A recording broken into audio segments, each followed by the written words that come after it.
ये कहानी आपको यकीनन पसंद आएगी, क्योंकि ये सिर्फ तलवारों की नहीं, ईमान और गैरत की कहानी है। जब जुल्म समुंदरों तक पहुंच चुका था, जब अंडालुस के मासूमों की चीखें हवाओं में गूंजती थीं, तब समुंदर की लहरों ने एक मर्द के कदमों की धमक सुनी। उसका नाम था बाबा अरूज। बाबा अरूज की दाढ़ी लाल थी, जैसे शहीदों का लहू। दुश्मन उसे बारबरोसा कहते थे, मगर मजलूम उसे समुंदर का मसीहा मानते थे।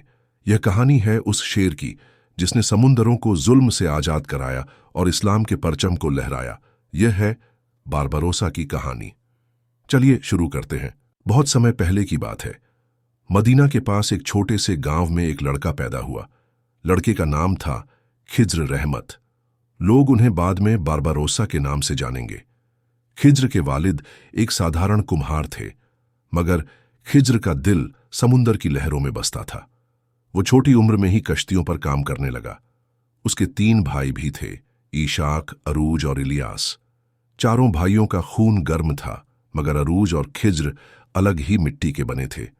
उनका सपना था इस्लाम के दुश्मनों से समुंदरों की हिफाजत करना। उसी दौर में ईसाई सल्तनतें, स्पेन और पुर्तगाल, मुस्लिम तटों पर हमले कर रही थीं। अंडालुस के मुसलमानों पर जुल्म हो रहा था। खिज्र और अरूज ने फैसला कर लिया, वो समुंदर में जिहाद करेंगे। अरूज और खिज्र ने टुनिस की तरफ रुख किया। वहीं से उन्होंने अपनी पहली कश्ती तैयार की। उनकी टोली में सिर्फ 30 लोग थे, मगर उन 30 लोगों के इरादे आसमान से भी ऊंचे थे। उन्होंने समुंदर में दुश्मनों के जहाजों पर धावा बोलना शुरू कर दिया। जल्द ही लोग उन्हें समुंदर के शेर कहने लगे। खिज्र रहमत जहाजों पर जंग की नई तरकीबें अपनाते। अरूज भाई जहाजों पर हमला करने में सबसे आगे रहते।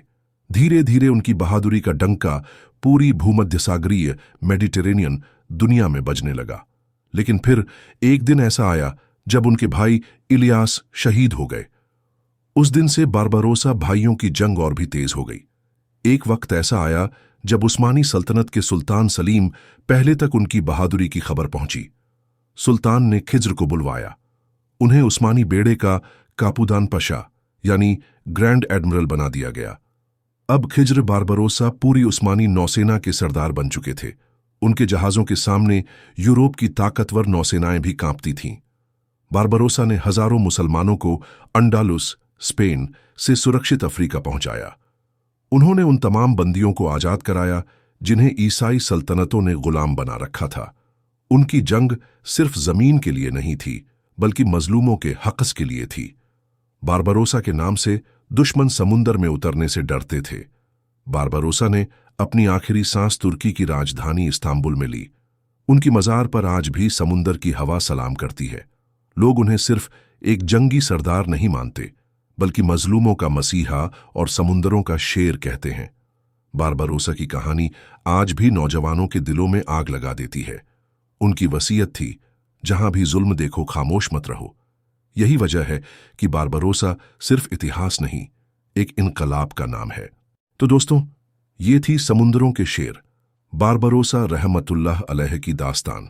एक मर्द जिसने अपने भाइयों के साथ इस्लाम के दुश्मनों के होश उड़ा दिए। अगर आपको ऐसी सच्ची और ईमानदार कहानियां पसंद हैं, तो वीडियो को लाइक जरूर करिए।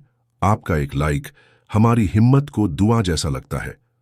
और सब्सक्राइब कर लोगे तो अगली बार जब हम बाबा अरूज की जंग का वो हिस्सा सुनाएंगे जहां उन्होंने समुंदरों पर कयामत ढाई थी, वो सबसे पहले आप तक पहुंचेगा। तो मिलते हैं अगली कहानी में। खुदा हाफिज।